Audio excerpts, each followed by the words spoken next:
Isang mapayapang hapon Pilipinas. Ito po ang inyong balerina ng bayan, Lisa Makuha, na bumabati sa lahat ng nakikinig sa DZRH at sa lahat ng nanonood ng RHTV, lalong-lalo na sa ating mga kasamahang alagad ng sining at kultura sa buong bansa. Welcome to Art 2014! Napakabilis talaga ng panahon and we are now entering our 7th year bilang tele-radio program. Who would have known na aabot kami ng ganito katagal? At kapag sinuswerte, nabibiyayaan pa ng awards halos taon-taon. At lahat ng ito ay dahil sa inyo, ang aming mga loyal listeners and televiewers. We want to start the new year with a grateful heart, kaya tanggapin ninyo po ang aming taus-pusong pasasalamat at ang aming pangako na lalong pagandahin at gawing mas kawili-wili ang aming programa. Sana ay samahan ninyo kami rin sa buong taon. Samantala, ang ating pambungad na panauhin para sa 2014 ay isa sa pinaka-respetadong aktres sa mundo ng pelikula at telebisyon. Isang premyadong dramatic actress na kilala rin sa kanyang advocacy para sa edukasyon at public service. Walang iba kundi si Miss Boots Anson Roa. Isinilang noong ika-30 ng Enero 1945, si Maria Elisa Boots Anson Roa ay anak ng pre-war actor na si Oscar Moreno. Mula sa Assumption Convent kung saan siya nag-aral ng elementary at high school, kumuha siya ng speech and drama mula sa Universidad ng Pilipinas. Bukod pa rito, kumuha rin siya ng mga kursong tulad ng Basic Journalism at Public and Media Relations mula sa Georgetown University sa Washington, D.C. at mga developmental courses sa Netherlands, Italy at France. Una siyang sumikat sa telebisyon bilang co-host ng sikat na variety program na Dance Orama, kung saan una niyang nakilala ang kanyang napakasawang si Pete Roa. Mula dito, pinasok din niya ang mundo ng pelikula kung saan gumawa siya ng pangalan bilang mahusay na dramatic actress. Sa mahigit na 4 na dekada, halos 100 pelikula na ang kanyang nagawa. Kabilang na dito ang Wanted Perfect Mother, LV Bora, Tanikalang Dugo, Paru-Parong Itim, Saan Ka Pupunta, Miss Lutgarda Nicolas, Mga Mata ni Angelita at ang serye ng Manupo. Sa likod ng kamera, naging aktibo rin si Boots bilang kinatawang industriya ng Pilipinas sa iba't ibang kapasidad. Siya ang naging press attaché, cultural officer at special assistant to the ambassador sa Philippine Embassy in Washington, D.C. at lecturer sa Philippine Language, Culture and History sa Georgetown University Center for Immigration Studies. Sa kasalukuyan, nagtuturo siya ng Mass Communications sa Ateneo de Manila University, University of the Philippines at Manila Times School of Journalism. Malaki din ang naiambag ni Boots Anson Roa sa larangan ng public service. Simula noong 1977 nang maging moderator siya ng public service program na Kapwa Ko Mahal Ko, advisor ng Philippine Association for the Deaf.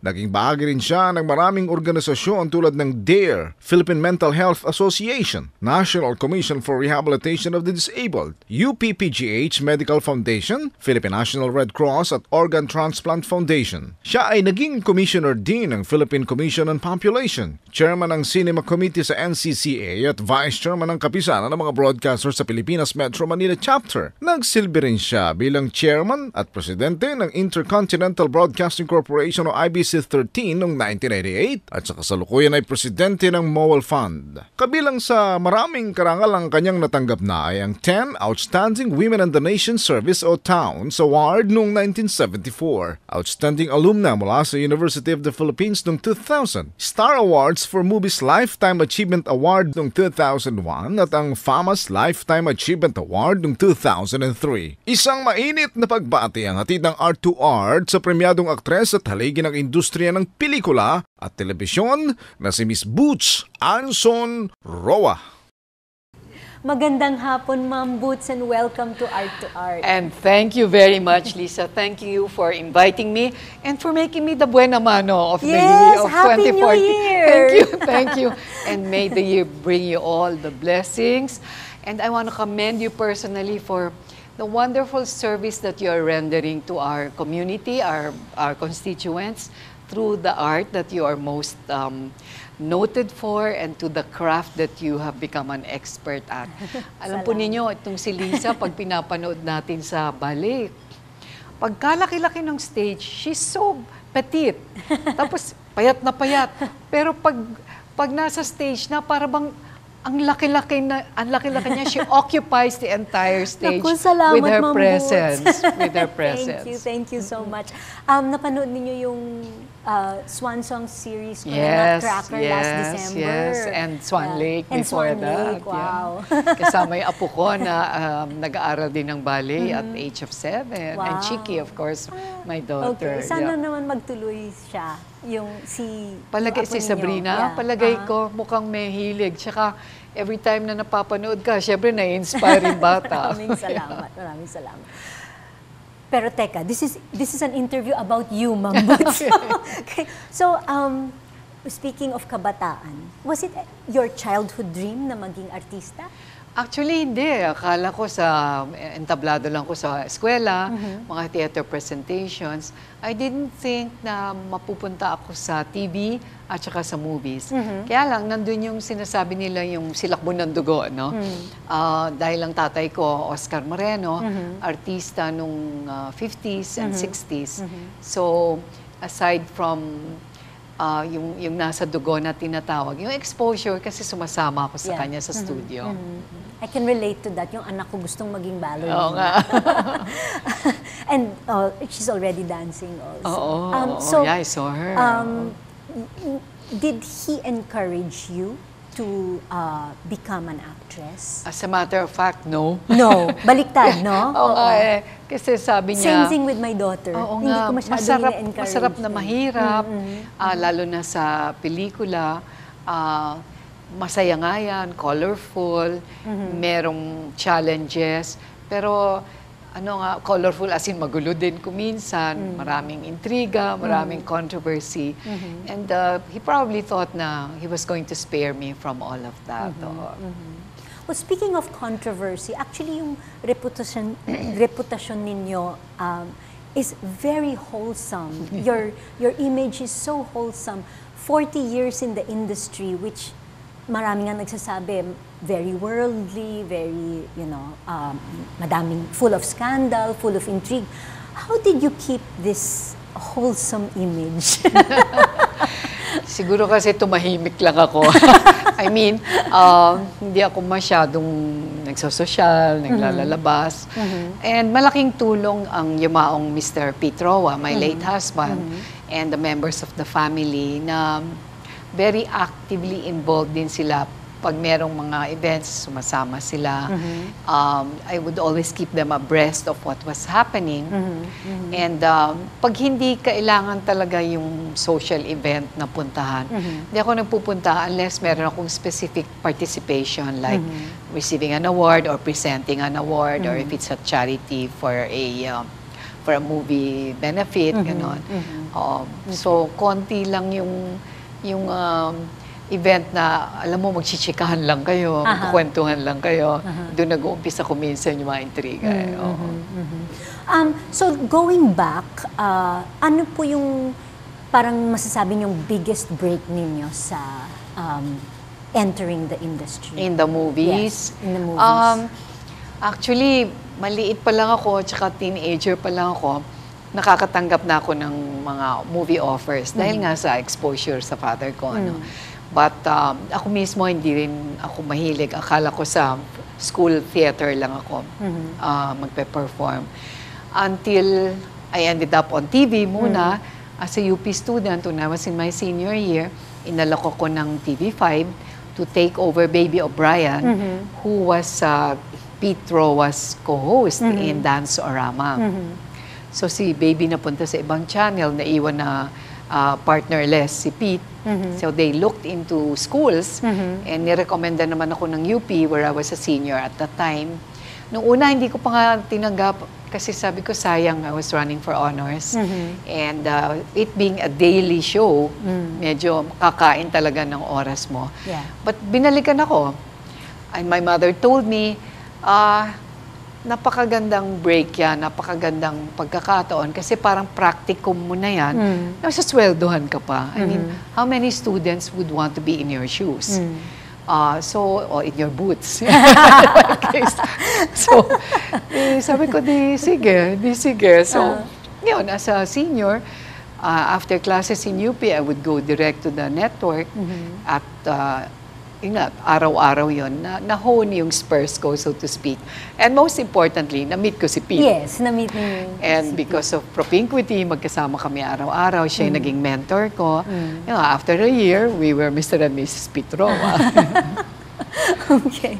And you lived your life actually, most of your life as an actress, as a married woman. Yes. Yeah. And di ba sometimes pag kinakasal, parang bumababa ang hataw sa publiko? That was a general trend, Yeah. no? It was a belief also. Sabi nga nila, swerte ako, I was a case, I was in a class all by myself. I think ang nakatulong dyan ay, hindi ko itinago yung pagiging may asawa ko. In fact, yung mga producers, pinapalaglag nga sa akin yung Roa. Sabi nila, totally, started on TV as Boots Anson, ba't mo pa dadagdagan? Haba-haba niya, hyphenated pa. And at the time, I think I was the only one carrying a married name. But with due respect to my late husband, Pete, na hindi naman niya sinasabing gamitin mo yung Roa, I just thought it would be differential. Parang pakita na lang ng respeto sa kanya. Dinala ko yon. And nakatulong pala. And the fact na during interviews, ang emphasis ko parati was Pete and my children, nakatulong kasi parang kumbaga yung iba, ginagawa ng special packaging ng kanilang mga image makers, etc. Ako, wala namang image making doon, walang packaging yun. Yun talaga. So, yun yung naging kakaiba sa akin. And it helped a lot, no? I know the next question is a very difficult question to answer. From all your leading men in the more than 100 films that you've made, can you name us a few of your favorite leading men and why? Kung paborito ang mga pag-uusapan, syempre nandiyan na si FPJ, nandiyan na si Era, parehong kumpare ko yung mga yan, na anak nila yung bunso ko at naging mga kabarkada din ni Pete. Si Dante Rivero, yan madalas kong kasama din. And Dindo Fernando, the late Dindo Fernando. Eddie Rodriguez, who was the one who together with his partner, Lisa Moreno, started me off in movies. Siguro yung mga ilan-ilan sa madalas kong makasama at talagang namang naging kaibigan naming mag-asawa sa tunay na buhay. Marami pa po tayong pag-uusapan kasama ang isa sa pinaka-respetadong aktres at lider sa mundo ng pelikulang Pilipino, si Miss Boots Anson Roa. Dito pa rin sa Art to Art, magbabalik po kami pagkatapos ng ilang paalala. Programang hatid ay sining at kulturang para sa lahat. Magbabalik ang Art to Art. Schedule ng mga inaabangang konsyerto. Update sa mga magagandang panoorin sa mga tanghalan at teatro. Narito na ang Art to Art Calendar. Narito ang ating Arts Calendar. Sa musika, matutuloy na ang concert ng US-based award-winning trumpet player na si Raymond De Leon sa January 29, alas 7:30 ng gabi sa tanghalang Aurelio Tolentino ng Cultural Center of the Philippines. Magbibigay din siya ng trumpet masterclass at workshop sa January 30 at January 31 sa Silangan Hall ng CCP. Unang nakaschedule ang mga ito noong Setyembre. Para sa ticket, tumawag sa CCP Box Office 832-3704 o sa Ticket World 891-9999. Para sa karagdagang detalye ukol sa trumpet masterclass, mag-email sa ccp.artist.training@gmail.com o tumawag 832-1125 Local 1604. Sa sining biswal, inihahandog ng UP Vargas Museum kasama ang Artin Formal ang solo exhibition ni Louie Medina na pinamagatang Metamorphic Histories. Sa ground floor lobby at West Wing Gallery ng museum, makikita ang exhibit hanggang February 8. Tampok ang mga paintings at maliliit na sculptural plasterworks na tumatalakay sa posibilidad ng paghubog ng kasaysayan gamit ang mga natural materials. Ang Vargas Museum ay matatagpuan sa UP Diliman, Quezon City. Para sa karagdagang detalye, tumawag sa Vargas Museum 928-1927 o mag-email sa vargasmuseum@gmail.com. Inihahandog naman ng Korean Cultural Center sa pakikipagtulungan ng Korea Tourism Organization ang isang photo exhibit na nagpapakita sa Korea bilang Winter Wonderland. Pinamagatang Remembrance of the Bygone Days. Ito'y makikita hanggang January 31. Samantala, itatampok naman ng center ang mga photo entries mula sa Korea Winter Photo Contest mula January 27 hanggang January 31. Ang Korea Cultural Center ay matatagpuan sa second level ng Mancor Corporate Building, 32nd Street, Bonifacio, Global City, Taguig. Para sa karagdagang detalye, tumawag sa 555-1711 o mag-email sa events@koreanculture.ph. Usapang sining at kultura para sa lahat. Kasama ang balerina ng bayan, si Lisa Makuha. Art to Art. Kasama pa rin natin ang multi-awarded actress at kasalukuyang pangulo ng MOEL Fund na si Miss Boots Anson Roa. Paano po napukaw ang inyong interes sa public service? Dala ito ng pangangailangan ng mga kasamahan natin sa industriya. And even prior to my joining film, even as a student, marami na talaga akong mga activities na which involved advocacies, no? So it's been latent, kumbaga. And itong sa MOEL Fund, ang huli at pinakamalaki kong parang point of interest kasi napakaraming nasasangkot. Napakarami ang mga nangangailangan ng benepisyo nito. So ang MOEL Fund, na-mention niyo kanina, is more than 40 years old already? Yes, ngayong 2014.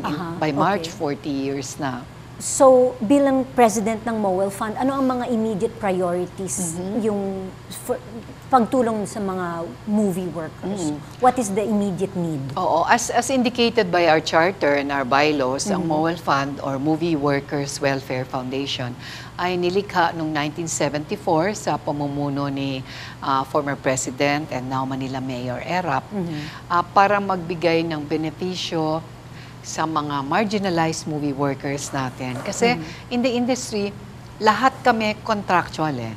Walang merong employer-employee relationship. So, wala kang pensyon, wala kang other benefits. And so, ang MOEL Fund ang tumayo bilang benefit source by way of medical reimbursements, hospitalization, surgery, death benefit, at meron nga kaming pinagpupunyagian ngayon na housing and livelihood projects. So for the past 40 years, umaasa yung marami sa mga miyembro natin ng industriya dyan. And nakakatuwang makikita mo yung mga kasabay mo halimbawa na nakabaston na, o puting-puti na ang buhok, na kahit retired na sila from the industry, from their craft, kahit papano, kahit maliit, meron silang pwedeng maasahan. Hindi ba nagiging problema ito ng mga nasa sining na yung ang nangyayari is ang kanilang mindset is project to project. Yes. So parang walang savings, Yes. walang foresight para mag-ipon para sa pabahay or retirement fund, as they say. Oo, totoo yan, Lisa. No? Kasi pag nandun ka na sa tinatawag ng tugatog ng tagumpay, pag malaki na yung kita mo, popular ka, sunod-sunod ng projects mo, walang humpay, ikaw sumusuko sa projects. Napakahirap isipin na may katapusan lahat ito. Lalo na sa industriya na ito na yung ayos mo, yung edad mo, yung appearance mo, no? Importante. Mabuti ngayon nga na there's a lot of room for senior stars like me. Hindi kami nawawalan ng trabaho. Na kahit na siyempre ang mga bida ngayon ay yung mga bata, kinikilala ng industriya na kailangan nila ng strong support para sa kanilang craft. Ano? But then, how many of us, for example, ang hindi nawawalan ng trabaho? Mas marami yung nawawalan ng trabaho. At ito yung mga nag-a-avail ng benefits ng MOEL Fund.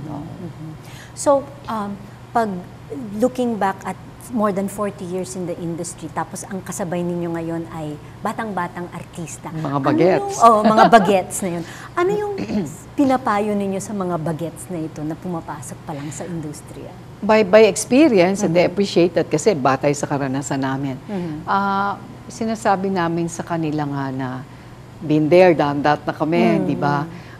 Once upon a time, we were as young as you. And what we always like to tell them is take your craft seriously. Seryosohin nyo yung craft. Hindi ka nagiging bida or nagiging malaking artista ng ganun-ganun na lang na parang babagsak na lang yung star mo sa lupa at nandun ka to benefit from it. It involves a lot of studying, hard work, devotion to your craft. You know whereof I speak. I know. Perfect example of that. May hirap ng dinadanas, hindi naman glamour lang lahat yan, hindi ba? Meron kang mga intriga na makakasangkutan.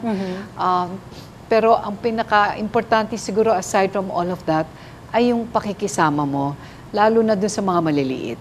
We always like to tell them na yung pinakikisamahan mong maigi habang paakyat pa lang sa apex mo or zenith mo, yun din ang daupang palad mo pag pababa ka na. The very same people. So, be kind, be professional, be a help to others. No? And of course, I gusto ko nang itanong talaga. Kanina ko pa gustong itanong. Ngayong Hunyo, this year, may malaking wedding na magaganap. Oo nga. Kay Attorney Francisco King Rodrigo Jr. Kwentuhan niyo naman kami sa inyong love story. Okay. Sabi nga pang teleserye daw yung ano. Actually, kami ni Attorney Rodrigo, si King, as he's fondly called, anak yan ni Francisco Soc Rodrigo Sr., yung senador, at nung dating Remedios Enriquez, pareho ng Bulacan. Matagal na kami magkakakilala niya, yung mga pamilya namin magkakakilala niyan. Ang barkada ko, yung dalawang younger siblings niya, si Boogie Rodrigo at saka si Pempe Rodrigo. So noon, kuya-kuya namin siya. No? Kasi siya yung, he got married early, so even by that time, may asawa na siya when we were having our jam sessions dun sa bahay niya. So, wala, talagang ganun lang kaibigan. Nabiyudo siya 5 years ago, going on 6. Nabiyuda ako going on 7 years ago. And in some of the social functions, pag birthday ng mother niya, or merong event sa kanila, nagkikita kami. And almost 4 years ago, sinet up kami nung mga kapatid niya, mga kapatid ko, pinsan. Minatch-match kami. Wala namang nangyari. Kasi parang hindi namin alam Clueless kami na mina-match up. So, wala. Ilang events yun, they were trying to set us up. Wala nangyari. Until itong 2013, our paths crossed again. And mukhang napansin niya ako. So, a few meetings, a few updates, hindi pa nga formal date, group outings. And agad, in front of everybody, sinabi niya na pakakasalan ko ito, liligawan ko ito, ganon, diretso. Except he had to leave for the States kasi na-diagnose yung anak niya ng cancer. So medyo naudlot yun, umuwi siya sa States, pagbalik niya, nag-imbita uli, hindi naman ako nagpa-unlock na. Tapos bumalik na naman siya sa States hanggang namatay na yung anak niya. Nung July, nung binalik niya rito yung remains ng anak niya, I went to the wake.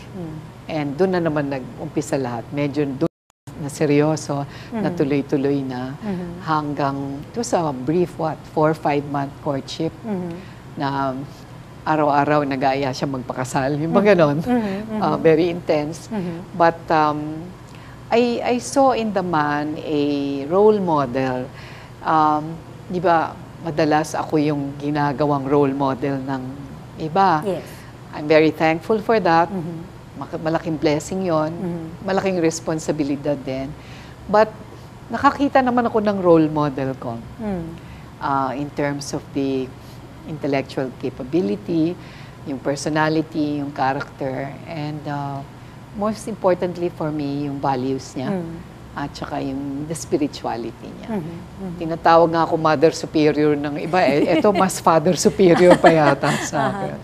So, the chemistry was there right away. And through the months, we discovered more about each other that convinced me na, yeah, this could be the man I would live with for the rest of my life. Wow. And of course, whether as an actress, a teacher, a public servant, a mother, where do you draw your inspiration? Lahat ng yan ang gagaling sa itaas, di ba?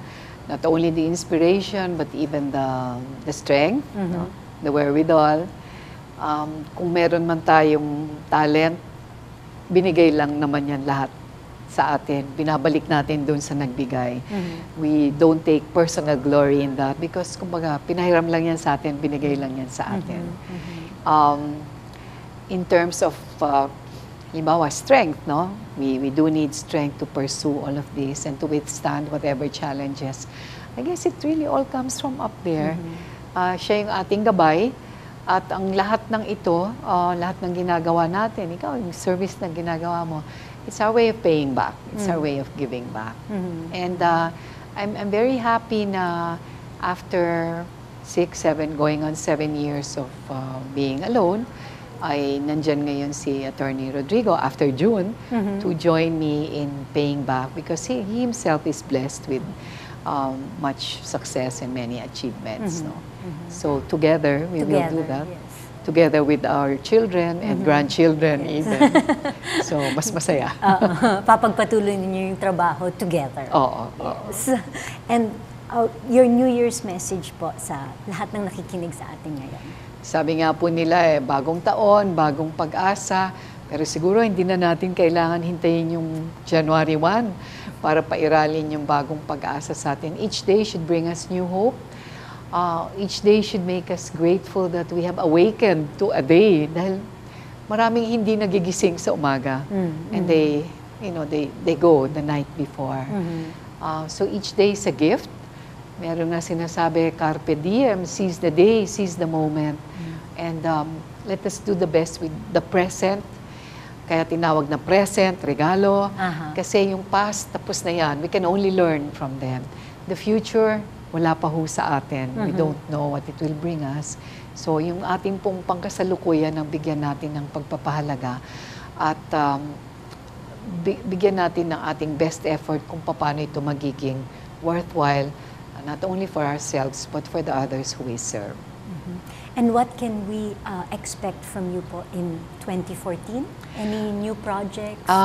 2014, aside from adding Rodrigo to my Yes, aside from that, of course. my surname in private, well, my credit to Attorney Rodrigo to King. Siya yung nag-volunteer na keep your professional name, yung Boots Anson Roa. Keep it. You worked hard for it. Diyan ka nakilala. It's a professional name, so keep it. And I also want to show appreciation for his, again, siya nagsasabi na wag mong putulin yung career mo, wag mong hintuin yung mga ginagawa mo. If it makes you happy, if it makes other people happy, then just continue with it. Just balance your time. Yes. So, I will be in more teleseries, more shows. I'll be involved as actively in many activities, many advocacies. I hope to slow down. It's been a plan that I've had for 10 years, hindi matuloy-tuloy. Maybe just to slow down a bit, to pace myself more. After all, hindi na tayo superwoman, hindi na tayo Wonder Woman. Wonder Woman niya kasi sinasabi ko, I wonder kung saan ko nilagay yung susi ko. I wonder kung saan ko naiwan yung sapatos ko. I wonder kung papunta ba ako o pabalik. In that sense, Wonder Woman.